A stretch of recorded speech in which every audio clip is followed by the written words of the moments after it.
ಜೈ ಗುರುದೇವ್. ವಜ್ರಾಸನ ಮಾಡುವ ವಿಧಾನಗಳು ಯಾವ ರೀತಿ ಅಂತ. ಫಸ್ಟು ಎರಡೂ ಕಾಲುಗಳನ್ನು ನೋಡಿ ಶೇಕ್ ಮಾಡಿ, ಎಡಗಾಲನ್ನು ಮಡಚಿ ಮತ್ತೆ ಬಲಗಾಲನ್ನು ಮಡಚಿ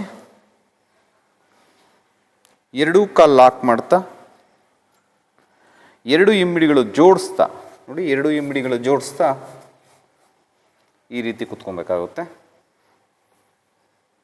ನಮಸ್ಕಾರ ಸ್ಥಿತಿ. ಈ ಥರ ಎರಡು ಇಮ್ಮಡಿ ಜೋಡಿಸಿರಬೇಕು. ಇದೇ ರೀತಿ